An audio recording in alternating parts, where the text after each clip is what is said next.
Over the 10 years I've been making YouTube content, I've often begun videos by saying something along the lines of, "This is one of the most disturbing mysteries I've ever covered." I suppose the longer you stare into the abyss of the internet, the darker the things you end up finding. What can I say? It's an endless black hole of debauchery. But today's subject genuinely might be the most disturbing thing I've ever encountered online. In my opinion, it belongs to a tier of horror most people never come across, and frankly, never should. This upload isn't a treasure map to the material I'll be discussing. The raw footage is definitely not something you should ever go searching for. Anything I do show here will be heavily cropped or blurred.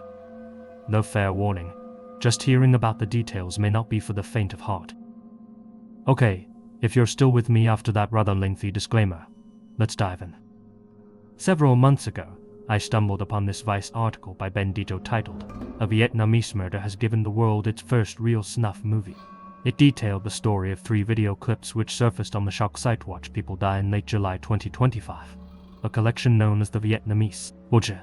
The most shared video in that collection, tentatively called The Execution, is as simple as it is horrifying.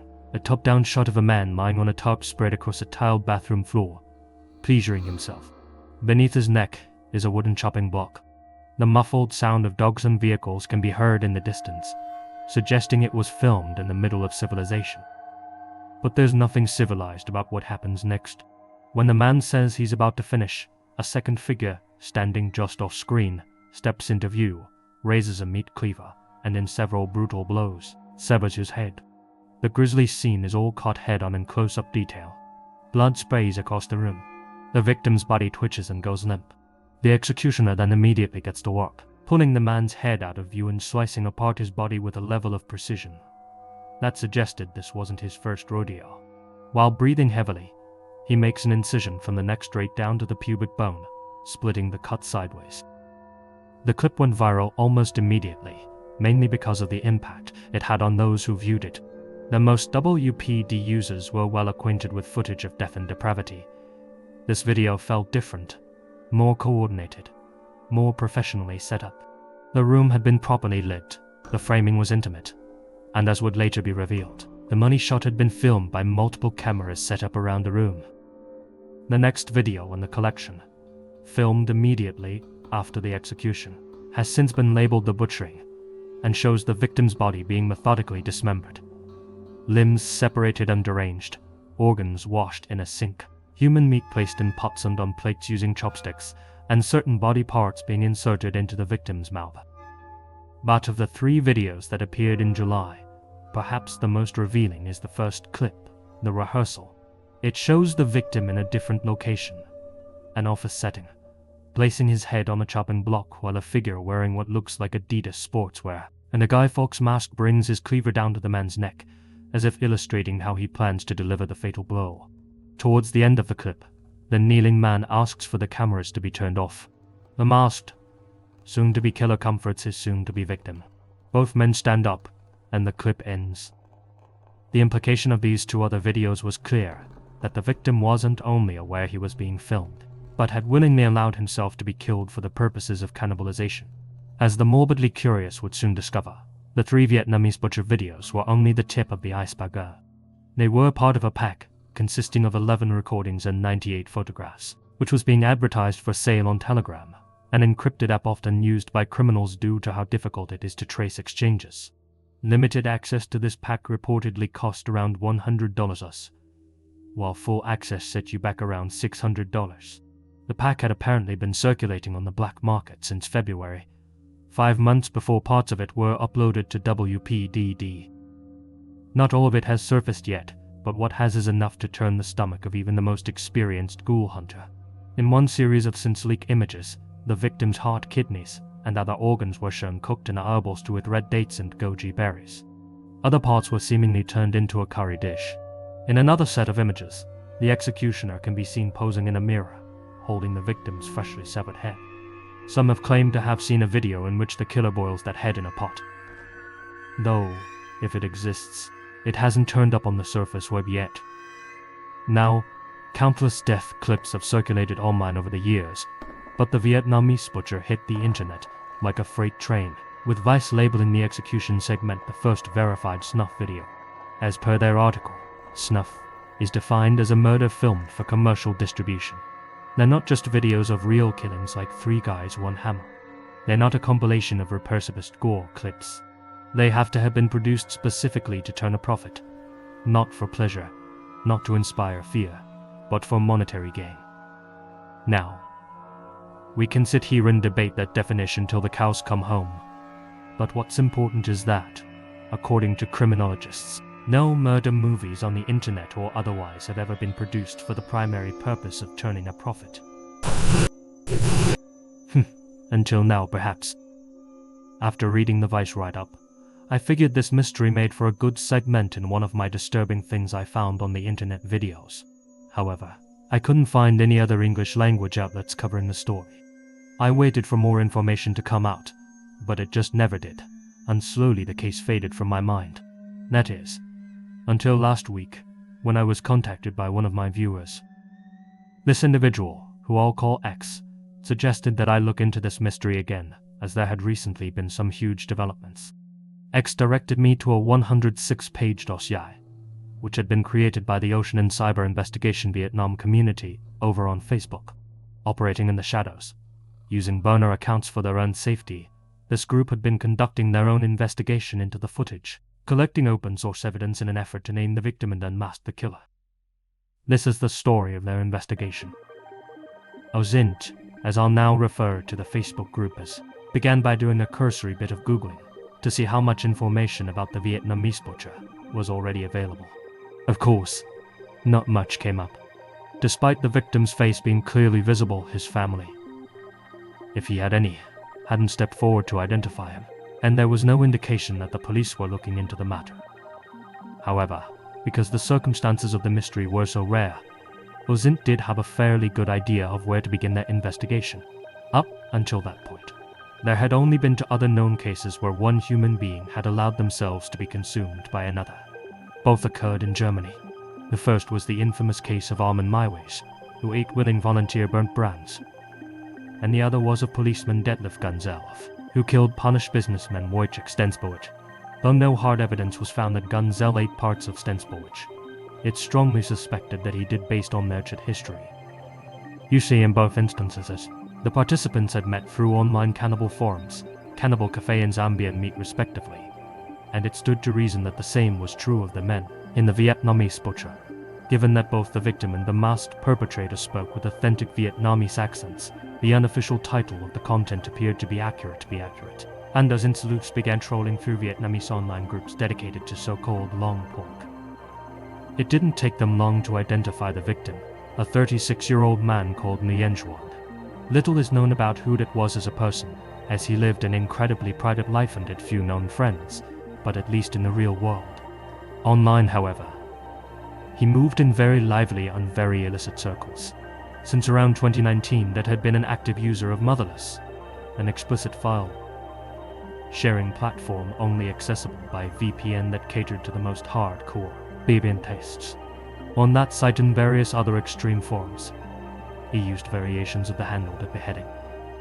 His posts, both on Facebook and those more niche sites, were fixated on decapitation and cannibalism, not of other people, mind you, but of himself. In one leaked message purported to have been written by Dat, he reasoned that, not only am I ugly, but I'm also full of diseases. I can't afford to live freely like normal folks. I've depended on my parents my whole life. What else could I do? I truly am a prisoner of my own fate. Seemingly fed up with his lot in life, that instead chose to withdraw from society and dedicate the rest of his existence to his deepest, darkest desire. Online, he spoke about his so-called final fantasy, to be slain at the peak of ecstasy by a female executioner and then eaten afterwards. It was a subject that wasn't out of place in the online spaces he frequented. On one forum dedicated to Japanese manga, for example, an Iroguro story called Applicant for Death was translated into Vietnamese at the request of Mr. de Beheaded. The narrative revolves around a man who, while in bed with 2 women, has his head lopped off with a katana. The head then continues to describe the unbelievable sensation. To those digging through that supposed history, this manga looked less like a piece of entertainment he wanted to consume, and more like a blueprint he wanted to follow. For years, he rigorously tried to find someone who could make his dream a reality, and slowly amassed a virtual group of friends who displayed similarly abnormal psychological tendencies. Evidently, though, his attempt to find a female executioner was unsuccessful. Later, OSINT members managed to track down an account on a gay forum believed to belong to Dat. In one post, he shared his mobile number. They were then able to trace that number back to a Zolo account, which listed Dat's birth date as March 10th, 1989. Cross-referencing details, netizens were able to find a man with Dat's name and date of birth listed in a tab in village registry. When two users called the village head directly, he confirmed that there was a man by that name who left the village after his father passed. Dat's mother, his only known living relative who reportedly struggles with mental health issues, lost contact with her son years prior. Hence why nobody came forward to identify him when the video surfaced. Meanwhile, other users contacted the few friends listed on its Facebook profile, hoping that somebody would respond with a lead. One contact who used the alias Felipe replied. Felipe was a fellow decapitation fantasist. They claimed to have met at once briefly, and said that he worked as a fishmonger at Funke Home Market in Hanoi Noi. Crucially though, Felipe also stated that they knew Dat Skiller. It was a man that they had both interacted with on various forums, a man who was part of their bizarre online community. A man by the name of Chung. According to Felipe and others, Dat had been in contact with Chung for quite some time but had become frustrated with him as he wouldn't commit to a firm execution date. Eventually, however, Chung did agree to kill Dat at a specific time and place, as shown in a screenshot provided by Felipe. After the execution, Dat's account sent out a private message to one of his contacts, a message which simply read, "Dat has been beheaded." It seems that Chung didn't only have access to Dat's social media accounts, but was actively using them to stay in contact with his inner circle of death enthusiasts, perhaps in an attempt to fish for further victims. Searching for confirmation about Chung's involvement, OSINT investigators continued to message Dat's friends, including those he made on a homosexual group called Likes Beheading. One member, going by the name Hua Choi, responded and even claimed to be the killer in the videos. His confession was brief, and following it, Hua Choi stopped responding. Following this, exchanges between Hua Choi and other people, including Dat, were found in which he offered his murder services. In the minds of OSINT members, one of three things had to be true: that Hua Choi was just role-playing and inserting himself into the case for a thrill, that Hua Choi was an alias used by the real executioner, Chung, or, more concerning lie, that Hua Choi was another of Chung's victims whose account he had access to. After combing through Dat's Facebook history, forum posts, and communications, the community put together a timeline, and it looked like this. January 25th, 2025 on Facebook, Dat posted a worrying status update which simply read, 3 hours left until the execution. On that same day, his various other forum accounts recorded their last ever activity. This is broadly considered to be the day that the Vietnamese butcher was filmed and Dat's life came to an end. February 25th, 2025. A message went out from Dat's account to one of his contacts explaining that Dat was dead. It's believed that this message was actually sent by his executioner, Chung.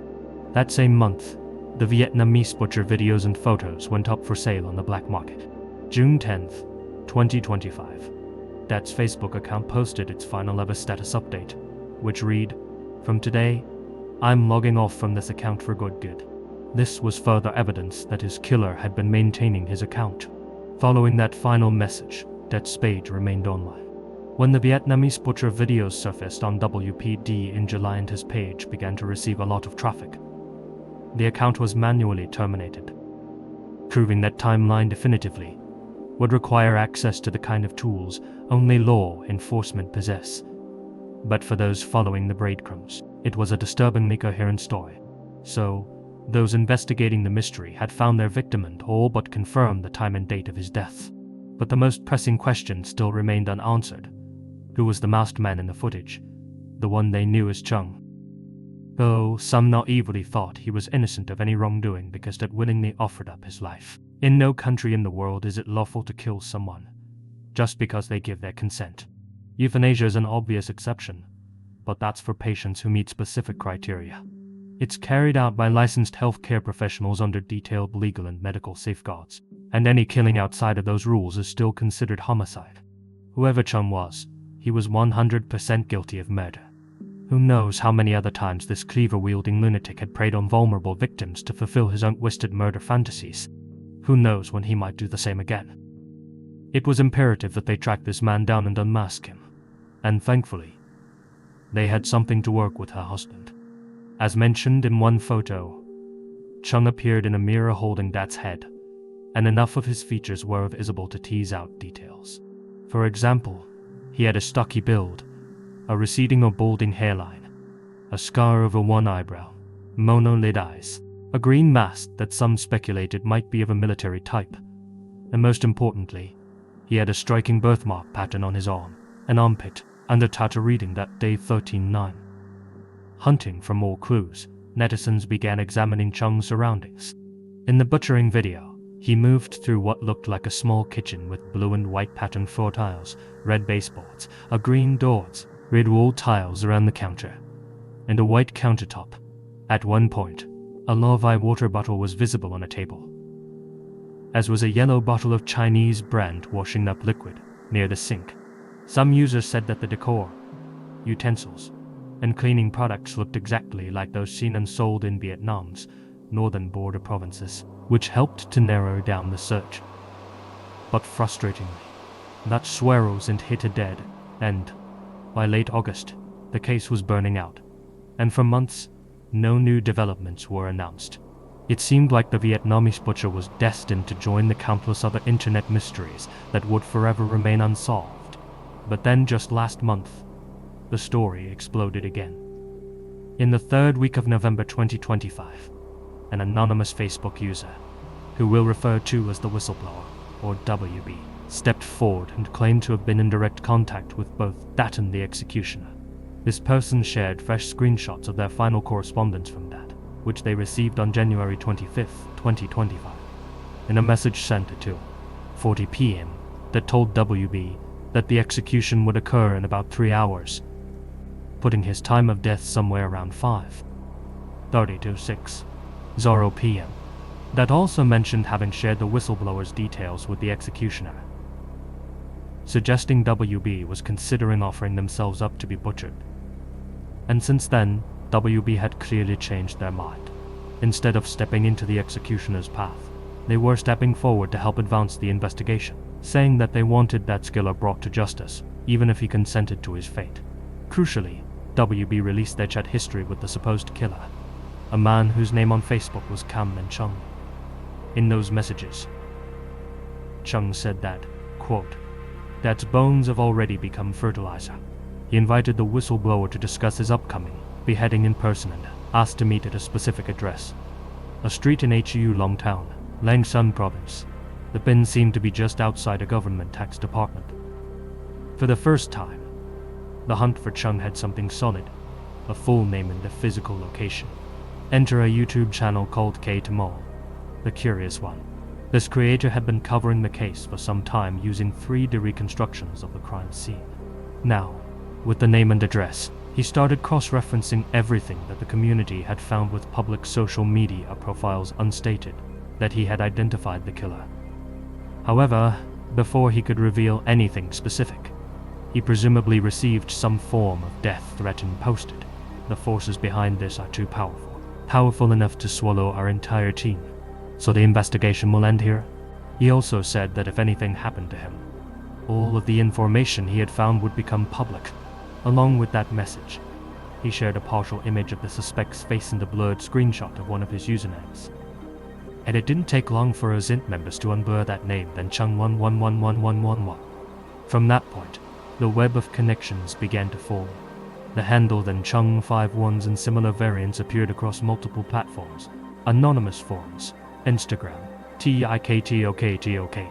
Crucially, many of them were linked with a Twitter account called Wan Sang LS, which in turn linked back to a Facebook account, one belonging to Duan Van Sang, a seemingly normal married father of 2 in his late 52nd who lived in Lang Son, close to the Chinese border. He was a retired deputy head of a market management department MMD team, as well as the head of Lang Sun City's Duan family, a large clan with thousands of members. Sang's photos showed a man who lived a comfortable lifestyle. He held a senior bureaucratic role, enjoyed a large amount of status within his community, and had strong ties to the government, not only through his own work, but also through his wife and sons. Could he really be the Chung that people were searching for? Well, as it would turn out, Sang's eldest son was named then Chung, and that same son's birthday just so happened to be September 13th, that day 13-9. It was a coincidence that was hard to ignore, as were the clothes that his son had been pictured wearing, which matched perfectly with the clothes worn by the masked figure in the rehearsal video. Though some think this points towards Sang's son being involved in the production, the masked individual clearly has a receding hairline and a body type that more closely matches suspect Sang. Perhaps he borrowed his son's sportswear. Perhaps they owned a matching pair. Either way, private messages sent by the Camden Chung profile contained photos which strongly suggested the person operating the account was indeed Sang, and that he was simply using his own child's name online as a cover. So, though some think that Sang may not have been working alone, there's zero evidence at this point that his son was involved in any way.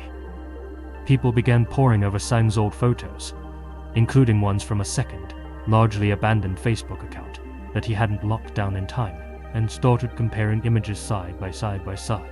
And what they found was chilling. Sang had a circular birthmark on his shin which matched a mark visible on the executioner's leg.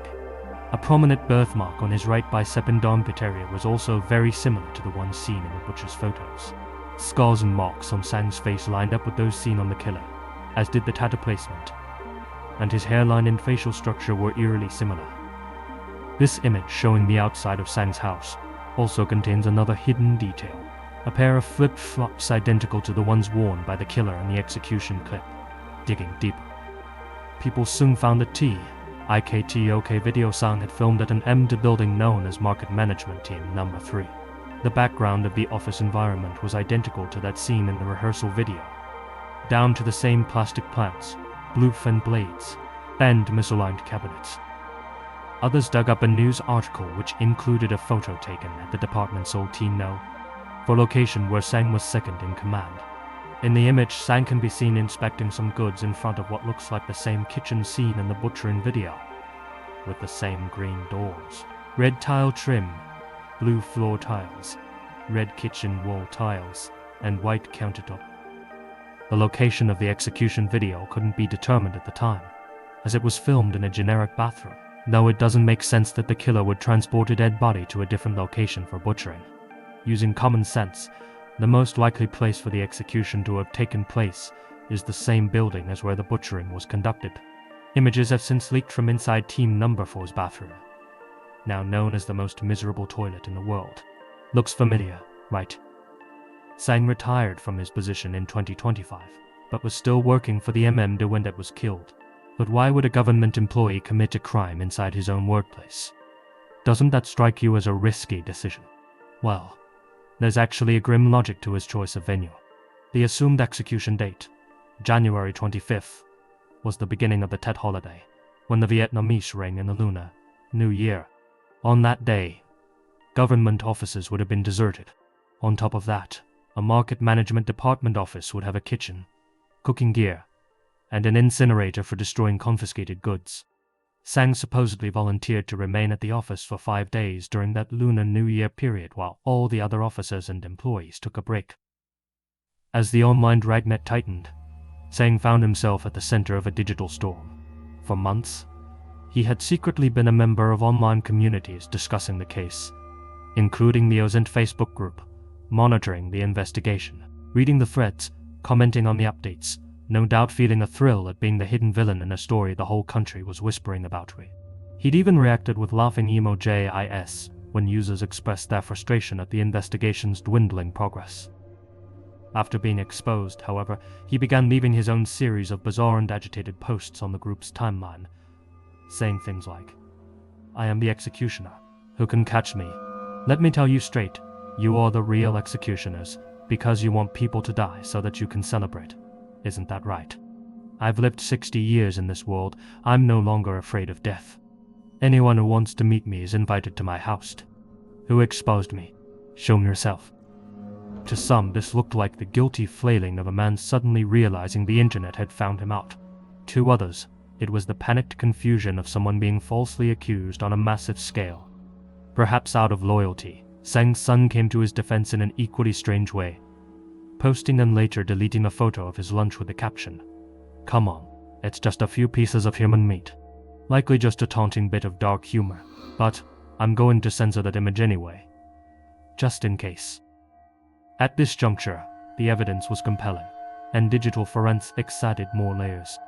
Some users attempted to reset the passwords for 2 of Sang's email addresses, which both routed two-factor authentication through the same Oppo Reno 12 5G device. Password reset attempts for any mail linked to that phone number also pinged from that same device. Another entry into Ozint's growing list of coincidences. Looking at the digital trail associated with Sang's online handles, a disturbing profile emerged.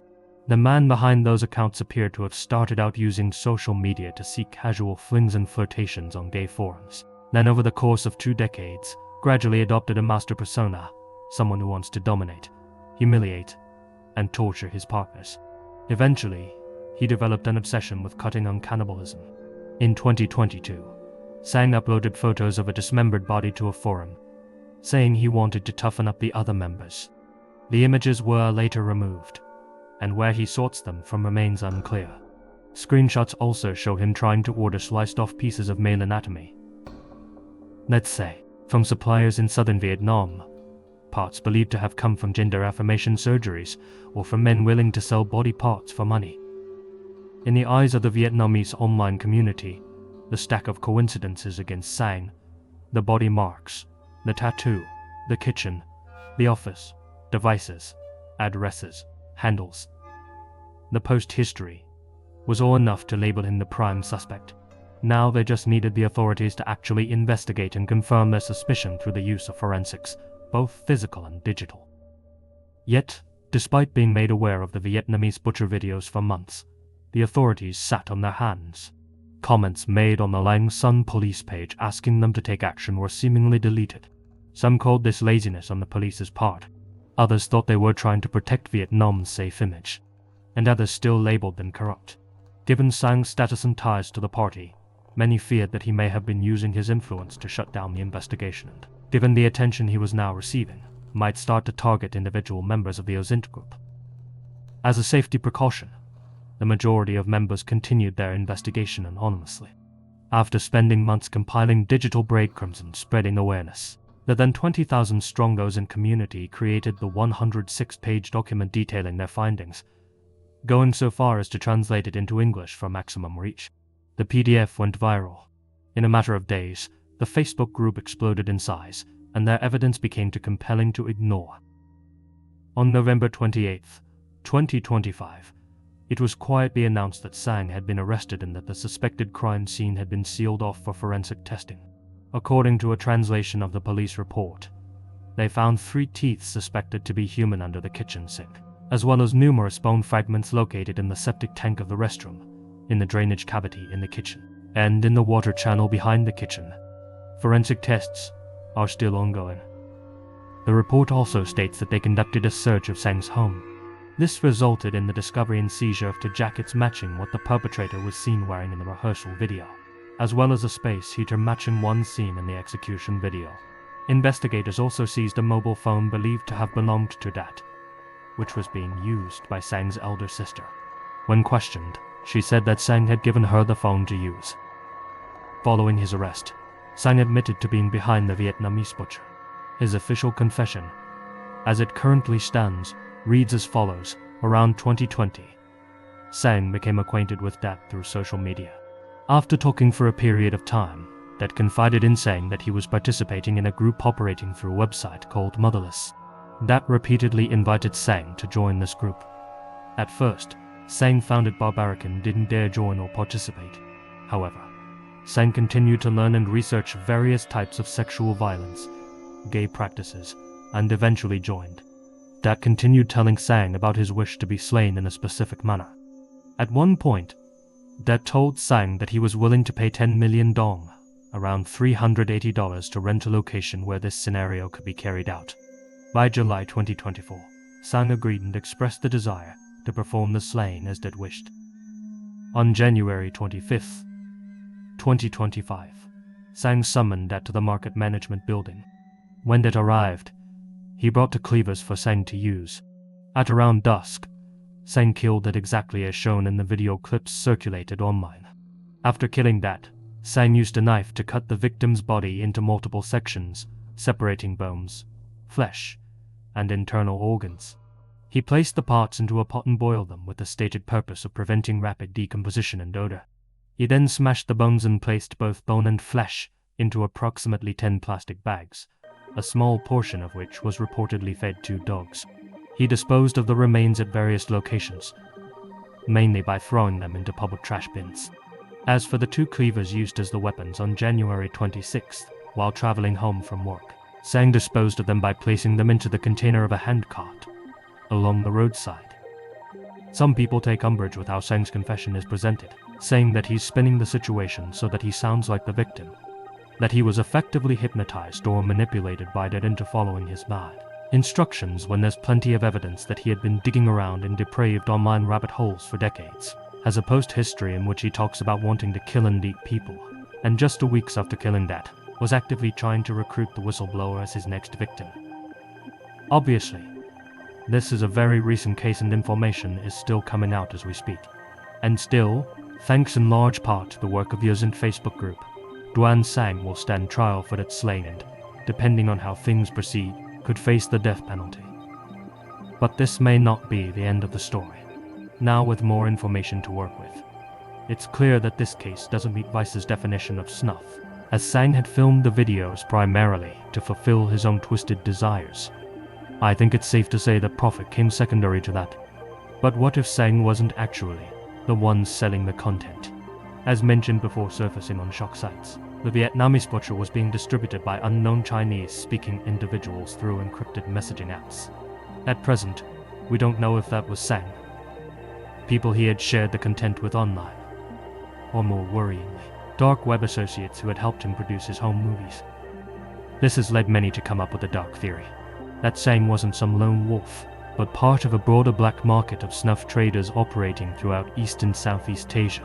Other similar cases have already started to surface on the Chinese platform Baidu Taibie, with a known selling real footage of chopped up Asian men, as uncovered by Vice in their article. One message from a Chinese distributor selling his wares read, "Price is 80 to join the regular group, 198 to join the large group." It's a stable group that's been around for 5 years. Tens of thousands of users dumping corpses, body dismembering, executions, etc. Necrophilia is in the Ice Love group. If you just want pure clean bodies, that's called forensics. And that's perhaps the most disturbing part of this entire saga, that the Vietnamese butcher could just be one small piece of a giant puzzle, that there are potentially many more videos just like it being bought and sold by nefarious individuals that have yet to be leaked. People who kill others because they asked for it, or in some cases, just because they can get away with it. People who sell human organs as exotic meat, people who sell them for transplant. There's certainly a market for it. Perhaps time will tell whether that's true or not. What is certain is that this particular case has rocked Vietnam to the core, and while official channels remain pretty quiet, the only thing ordinary people can do is keep the story alive, so that it isn't buried under the next wave of headlines. Again, I implore you all not to go searching for any of the media discussed in this video. It's psychologically damaging and, depending on where you live, could be considered illegal to view. All credit for this investigation goes to the thousands of collaborators over on the Yazant Facebook page and elsewhere, as well as the work done by YouTuber The Curious One. I'd like to personally thank my anonymous viewer, X, for contacting me about this case and keeping me updated as it developed. Every day, somewhere in the world, someone crosses a border to escape justice. And when they do, there's one organization that follows them wherever they run, Interpol, short for the International Criminal Police Organization. Interpol links together the law enforcement agencies of 196 nations, from the FBI in the United States to Europol in the EU, to the smallest police outposts in remote corners of Africa. Interpol doesn't make arrests. Its personnel don't carry guns or chase suspects through airports. Instead, the organization acts as a global node center, sharing intelligence, tracking movements, and issuing alerts that can make a fugitive visible in places they thought they had disappeared. To do that, Interpol uses a color-coded notice system, a kind of international language of pursuit. A blue notice tracks someone's movements and is used when a suspect's location is unknown. A yellow notice helps find missing persons, particularly children. A black notice identifies bodies found far from home. A green notice warns other nations about criminals who may offend again. A silver notice helps trace and seize their assets. An orange notice alerts authorities to potential threats. A purple notice details specific criminal methods. But at the very top of that hierarchy sits the red notice, the most urgent and serious of them all. A red notice is essentially a global wanted poster, a signal to almost every police force on Earth to locate, arrest, and extradite the accused back to the member country searching for them. There are currently over 6,500 red notices in circulation, featuring all manner of fugitives, from family analother to deranged gurus, fish-lipped drug traffickers to smiling human traffickers, and in this video we'll be examining a handful of them. If looking at these most wanted lists has taught me anything, it's that law enforcement has access to so much data to track these criminals down. Check out this report. For instance, it contains email and postal addresses, social media profiles, relatives, dating profiles. It's almost 11 pages of sensitive information. Except, this isn't a report pulled from an investigation. It's a report on a random non-criminal anyone can buy from a data broker site. I didn't need a warrant to access this sensitive info. I just needed an account. Data brokers make billions collecting your personal data, packaging it like this, and selling it to whoever wants it. They were definitely selling a report on me, and are probably selling one on you right now. Why should anyone have access to so much of your information? They shouldn't. That's why I use Sora, the sponsor of today's video.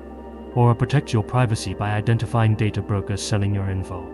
They take care of the hard part automatically, removing your info from these sites and keeping it off. A lot of services offer this, but none of them offer as many features as Aura for the same price. Try Aura free for 14 days at Aura.com Lazy. In those 2 weeks, Aura will get to work scrubbing your personal info off these data broker sites. Yılanadon Air Chugakarai is El Porky.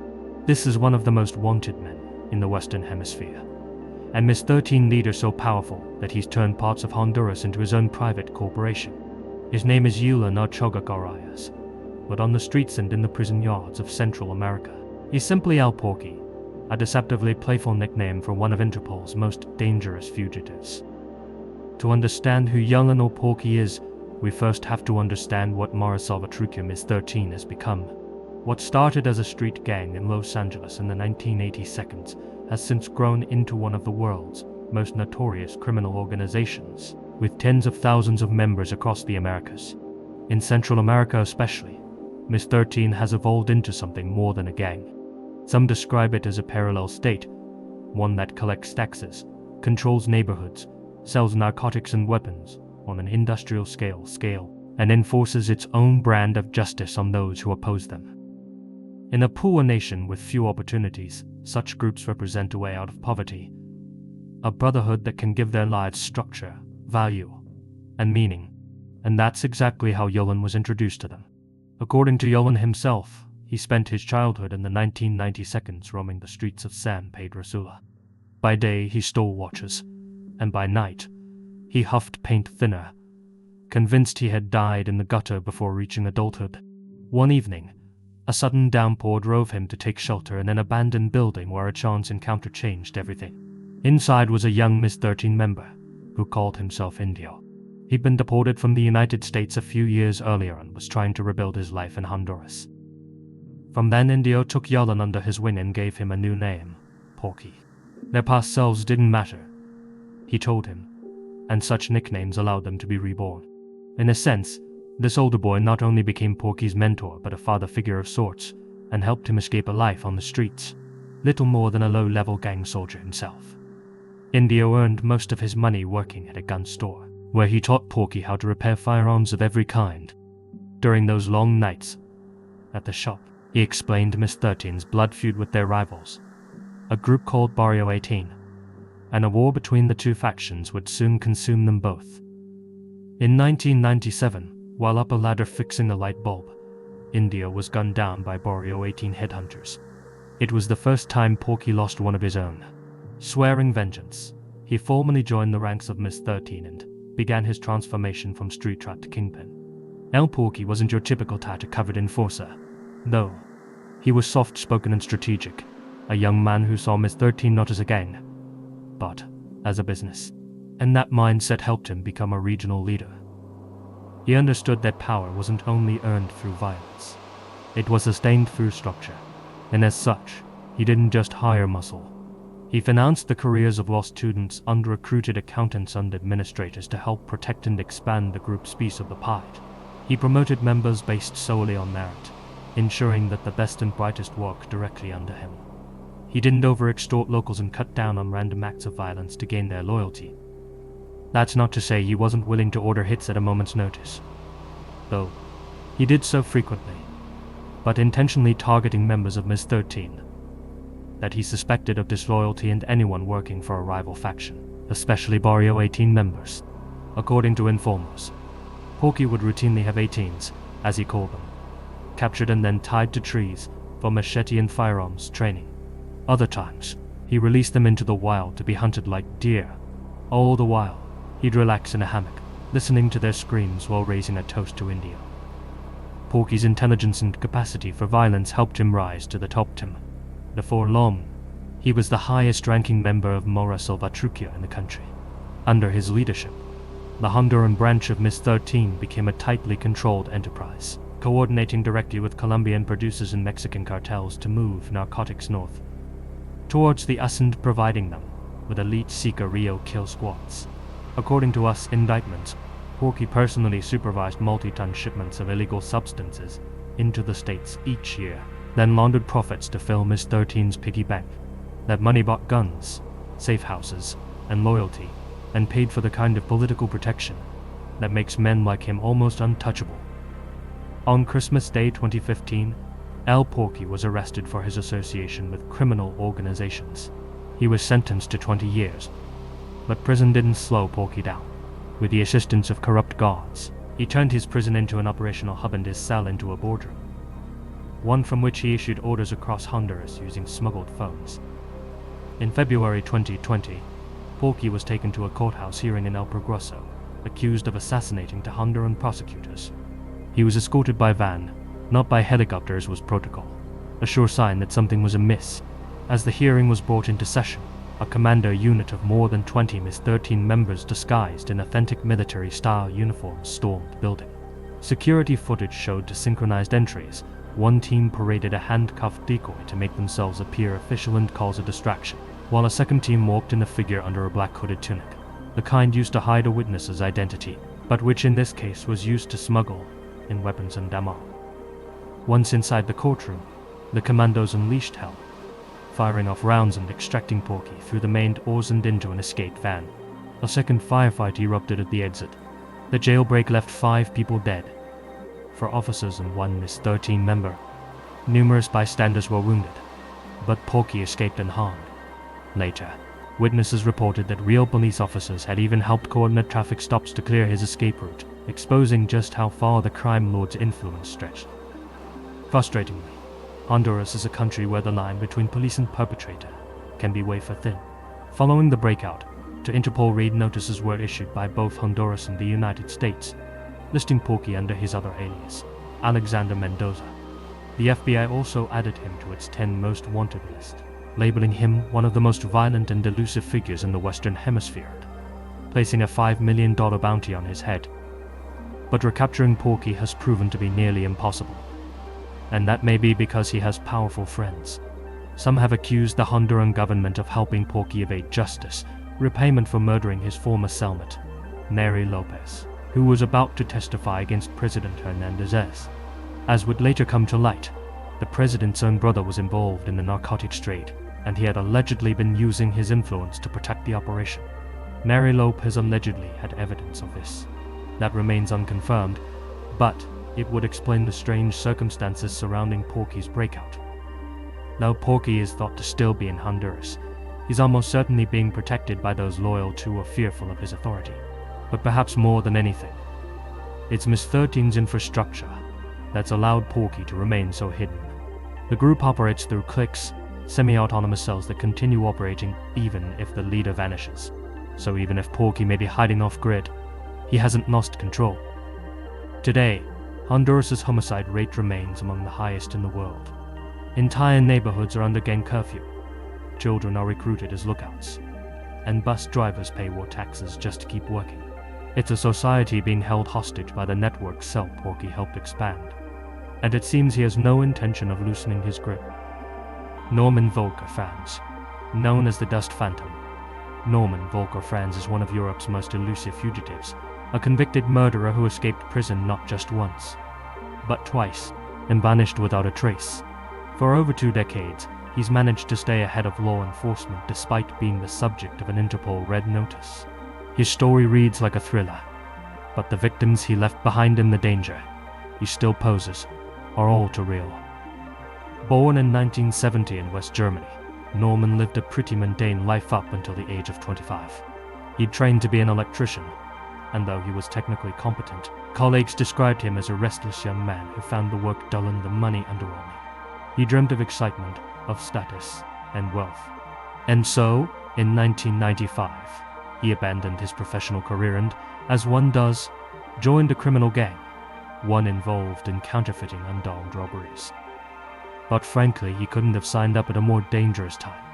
A Polish bootlegger called Pawlowski had just gotten into a financial dispute with the group and allegedly had threatened one of their wives. Along with fellow gang members Christian K., Thomas D., and Andreas Prince, Norman was enlisted to settle the score. In May of that same year, the group lured Pawlowski to a remote road near Dortmund's Cyberg district. One of the members, Andreas Prince, stopped the Polish man's vehicle and approached, pretending he needed to speak with him. Inside the car was Pawlowski and 2 other men. They may have been innocent, but Prince didn't care. As the window came down, he casually tossed a live hand grenade into their car. Before the 3 targets knew what had just happened, the device exploded and set the vehicle alight.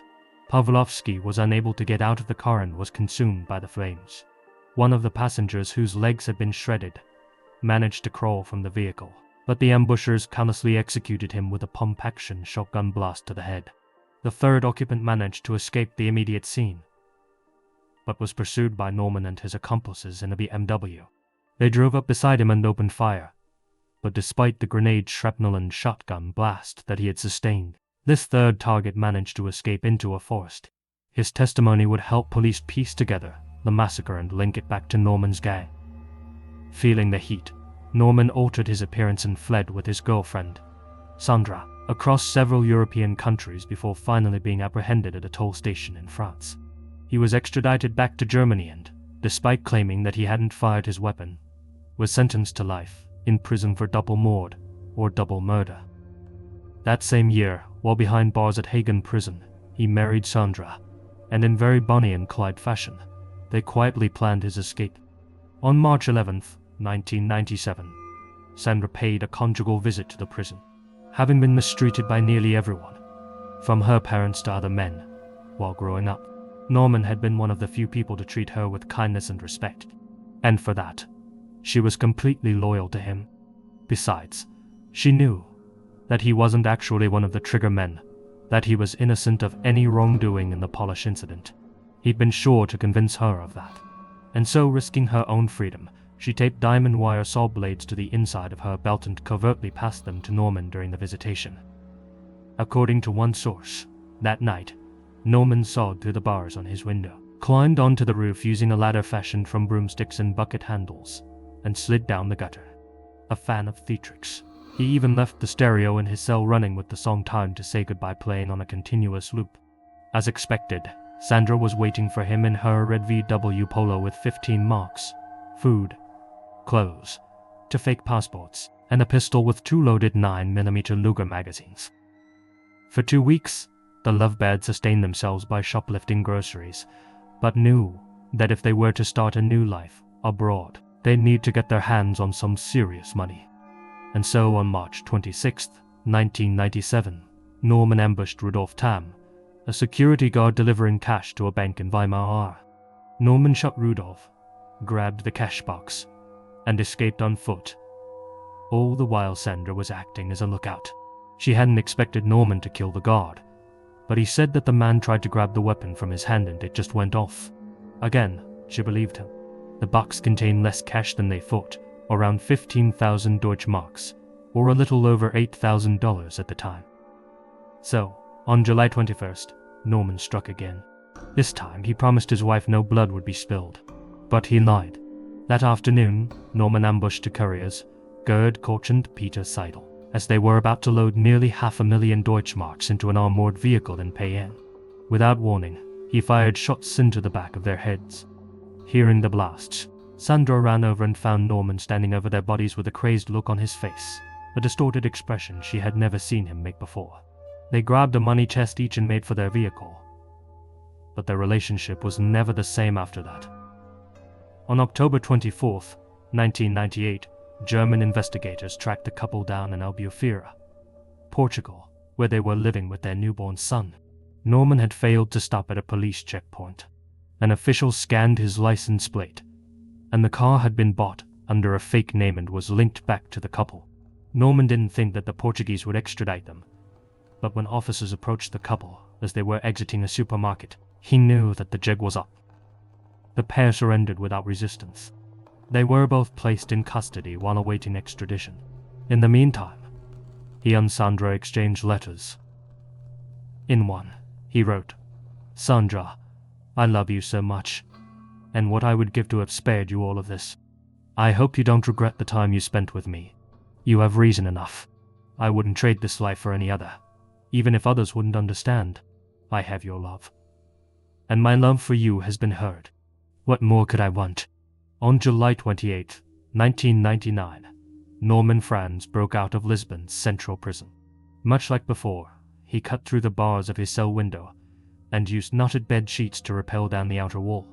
How he acquired another so remains unclear, but by the time guards realized what had happened, the Phantom was long gone. Since that night, he's lived up to his nickname and hasn't been seen or heard from. In his final letter to Sandra, he had written, "I'll definitely send you the picture of the wolf beforehand. I know it will cheer you up, then you'll have something to look at." It was a code which they had discussed. If Sandra received a wolf picture in the mail, it meant that the coast was clear, that Norman was going to break her out, and that he hadn't forgotten her. Sandra was returned to Germany and sentenced to 6 years and 3 months. She never received a picture of a wolf. In fact, neither she nor her son heard from Norman again. She has since divorced him. As of 2025, Norman Volker Franz remains one of Interpol's most wanted fugitives. Authorities believe he may be relying on false passports and working in under-the-radar industries, such as construction or hospitality, where background checks or rare and cash payments are common. He speaks fluent German and Portuguese and likely has resources and contacts that allow him to stay mobile and hidden. It's also believed that he has cut all ties with family and past associates to avoid detection.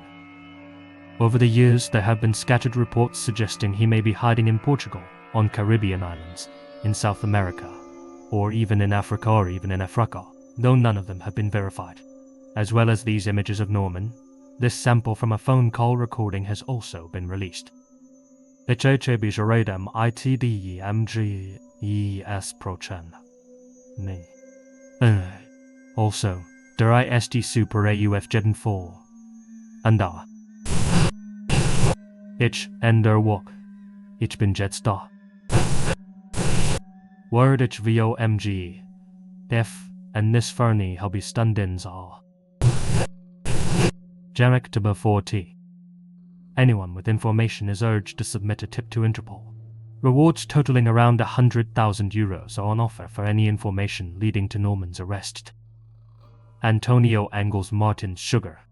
Antonio Angles Martins, known to friends as Sugar, is often described as Spain's most wanted man and has an extremely disturbing Interpol profile to back that claim up. He is sought for his part in the ALC Auser Girls incident, one of the nation's most infamous and contentious cases. Born on July 27, 1966 in Sao Paulo, Brazil, Antonio and his family relocated to Valencia when he was just 2 years old, From adolescence he began exhibiting violent behavior, particularly towards women, and habitually beat his own mother, on one occasion knocking out some of her teeth. In January 1990, Antonio was imprisoned for kidnapping and beating 20-year-old Noria Purma too, accusing her of stealing his heroin. He had chained her up inside a house in Kate Arroyo and kept her there for 2 days. He unluckily would have killed her by throwing her in a well, if not for the intervention of his brother, who stepped in just in time to save her life. For that, Antonio was sentenced to 6 years and 4 months. But prison authorities decided to give him a chance of rehabilitation. And so on March 5, 1992, he was granted a 6-day furlough, a temporary release meant to help inmates reintegrate into society. But Antonio had no intention of returning. He vanished during that leave, and a warrant for his arrest wasn't put out for 6 months. But failing to return to prison isn't the reason for Antonio's raid notice. His worst crime was yet to come. It was the night of Friday, November 13th, 1992, and 3 friends, Miriam Garcia, Desiree Hearn and Azia, and Tony Gomez, were getting ready for what should have been an ordinary evening out. The trio, all from the quiet and safe town of ALC Acer, were planning to attend a high school party at Coolor, a popular disco on the outskirts of Picassent, another town just 4 km away. A 4th friend, Esther, was meant to join them but was forced to stay home due to sickness. At 8 p.m., Miriam asked her father to give them a lift to Coolor, but he too was bedridden with the flu. So, like they'd done many times before, the teens decided to hitchhike. An acquaintance happened to spot them and gave them a ride to a petrol station near Picassent. From there, witnesses record seeing the trio climb into the back of another vehicle. This time, a white sedan occupied by at least 2 males. Now maybe it was 3, maybe 4. Their accounts were shaky. What is certain is that Miriam, Tony, and Desiree didn't make it home that night. After stepping into that white car, they were never seen alive again. The ALC Acer girls were reported missing the following day, though the official search for them didn't begin until a few days later and wasn't without incident. While scouring the ravines of Picassent, 2 civil protection volunteers were run over by an all-terrain vehicle, killing one of them instantly and setting back the investigation. Hoping that the girls were still alive, the authorities considered whether they had run away or been trafficked to northern Africa. The search stretched on for 2.5 more months until, on January 27th, 1993, the grim truth surfaced.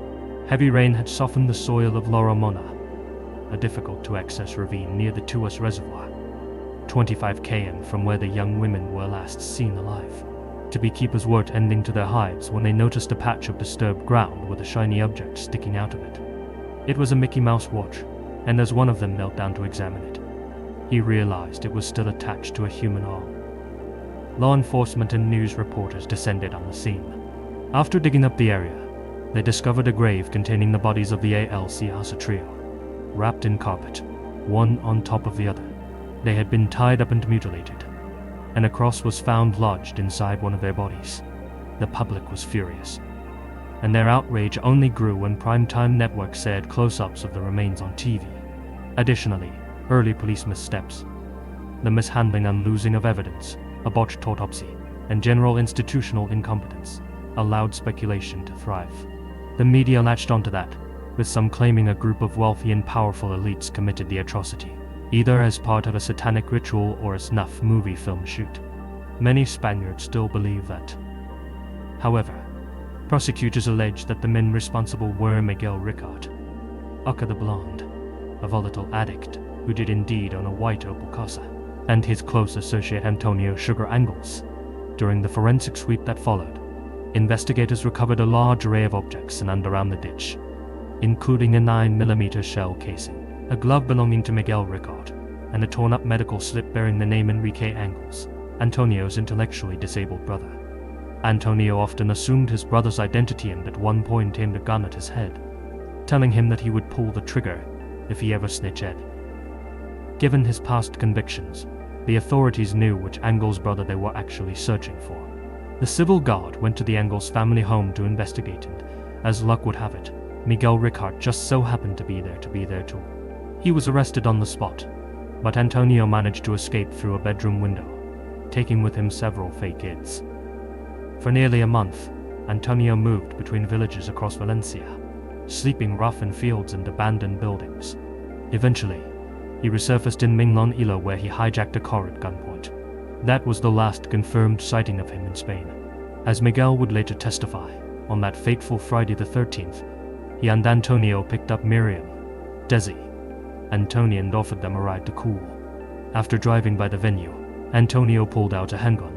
When the three victims became agitated, he struck them with the butt of the weapon, bound their wrists, and ordered Miguel to head for a hut in Catado, one of Antonio's hideouts.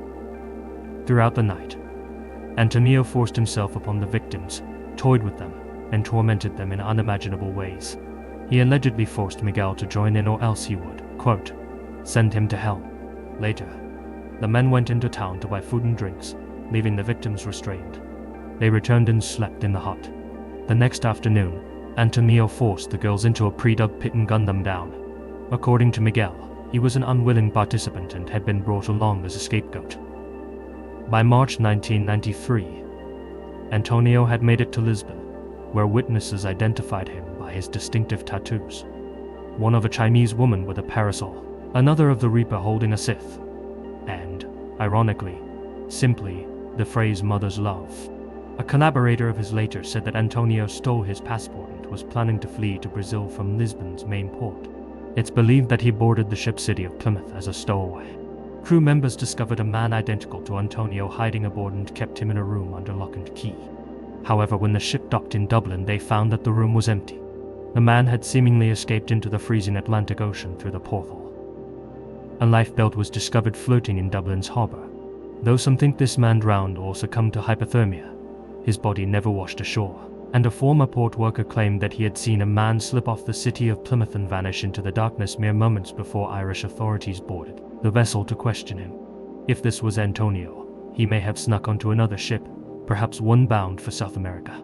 Since then, law enforcement have conducted searches in Uruguay, Mexico, Argentina, the Dominican Republic, and his birth country, Brazil. But Antonio Angles has yet to be found. Thing is, not everyone believes the official narrative. Many still say that this whole case was a cover-up, that Antonio was selected as the fall guy, and that he was permanently silenced to protect an international cabal of VIPs. According to reports, 15 hairs were found on the bodies of Miriam, Desai, and Tony, and of the 12 that were actually tested, none of them matched with Antonio or Miguel. That being said, it is possible that they came from unprofessional investigators, coroners, or anyone else who looked over the remains. The Spanish forums remain awash with speculation. I think much of it has been fanned by years of sensationalist reporting. And personally, I don't subscribe to any of the alternative theories. Neither does Interpol. The organization still lists the prime suspect, Antonio Angles Martins, as alive. A millonaria recompensa, a €1 million level reward, is being offered by Spanish authorities for information leading to his arrest. But the clock is ticking. In Spain, even major crimes can become legally unprosecutable after a fixed period.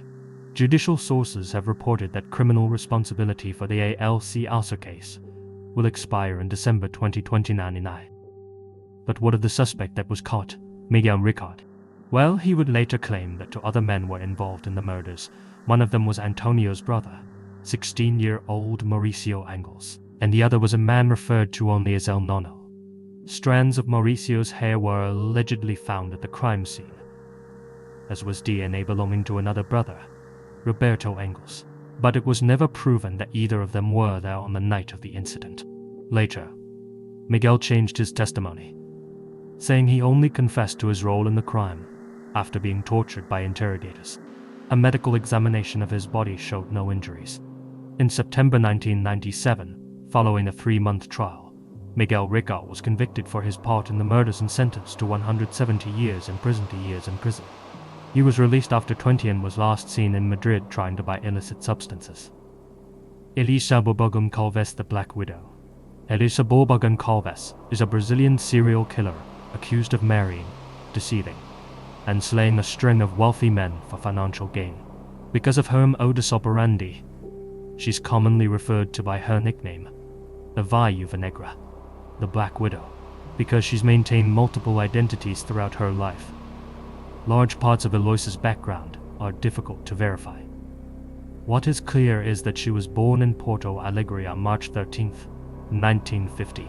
Growing up, friends described her as intelligent and charismatic, albeit manipulative.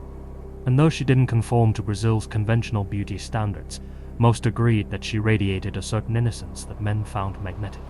Men like Eloisa's first partner, Carlos Pinto da Silva, with whom she had her first child, Patricia, at the age of 19. But as Eloisa came to realize, playing happy families wasn't her bag. At the age of 21, she left Carlos behind and moved on to someone new, a reserved German physician named Dr. Gunther Wolf, a man 17 years her senior. Their relationship moved quickly and, before long, Eloisa was pregnant again.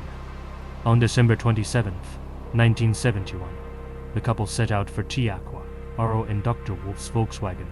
Somewhere along the route, their car collided with a truck. Wolf was killed instantly. Eloisa walked away unharmed. Months later, she gave birth to a daughter, Victoria, and as the mother of Dr. Wolf's child, inherited his property in Porto Alegre. It's unknown what exactly caused the crash. Speeding, a lapse in concentration, a sharp grab of the wheel. But whether it was a tragic accident or not, that inheritance seems to have taught Eloisa a morbid lesson, that a dead lover could be worth more than a living one. After that, Eloisa returned to Carlos and became pregnant yet again.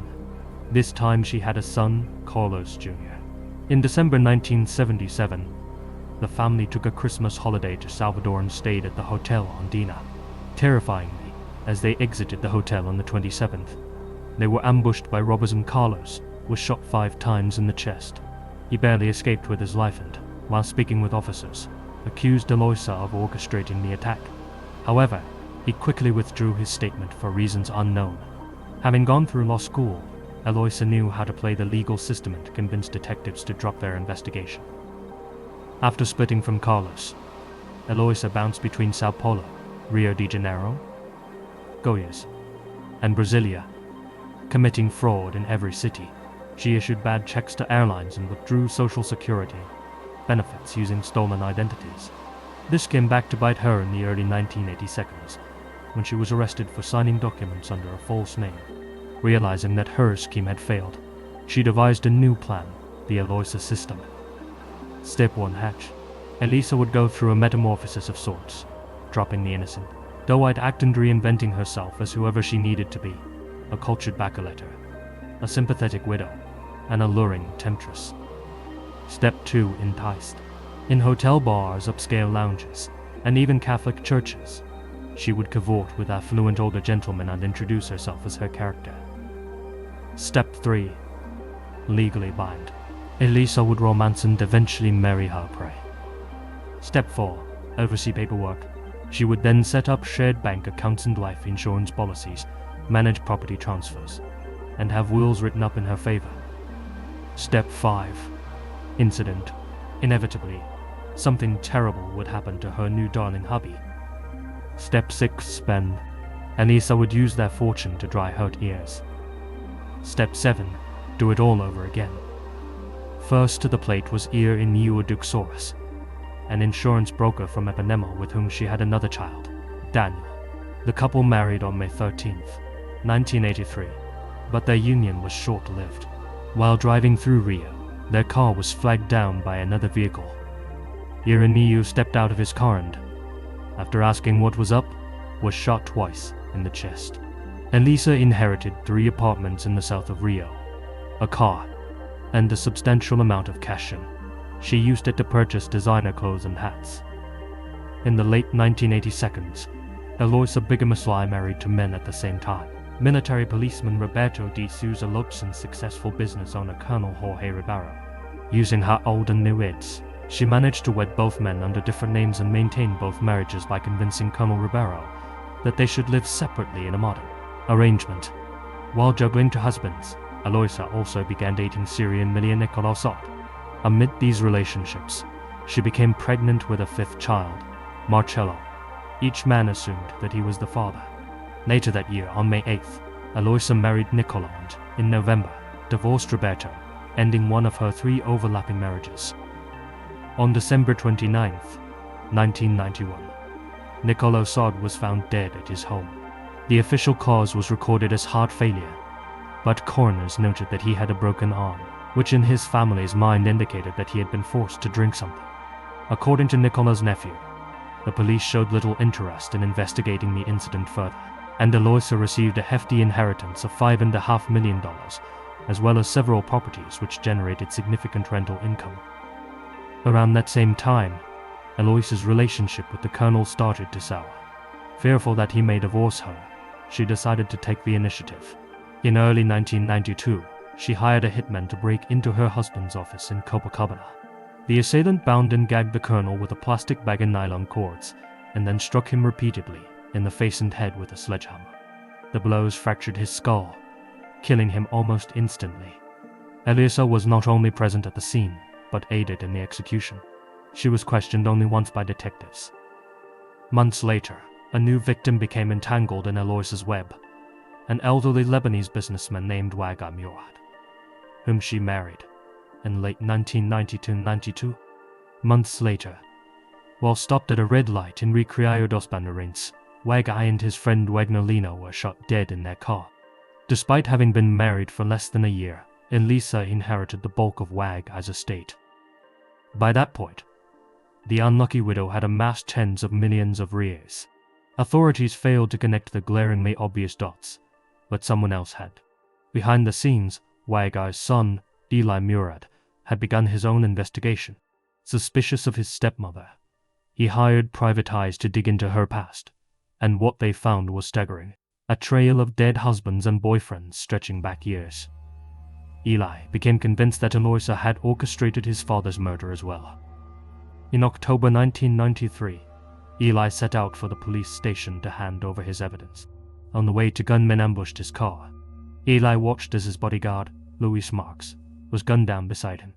Before Eli could unbuckle his belt, a bullet tore through the back of his head and his world went dark. But miraculously, Eli survived. After 2 weeks in intensive care, he took his findings to the police, accusing Eloisa of not only attempting to take his life, but of successfully eliminating Luis Marx, Waga Murad, Wagnolino, Colonel Ribeiro, Nicola Sod, and Ireneo Dukes Horace. Though she used her considerable net worth to fight the charges and push back the proceedings, Eloisa was forced into hiding circa 2010. After missing hearings, she was tried in absentia under Brazil's empty chair law in 2011 and was sentenced to 4.5 years in prison for fraud and bigamy, and a further 18 years for double-qualified homicide. Officers scoured Rio for her, and a reward of 11,000 reais was advertised for tips. But it was too late. Eloisa had already fled the country.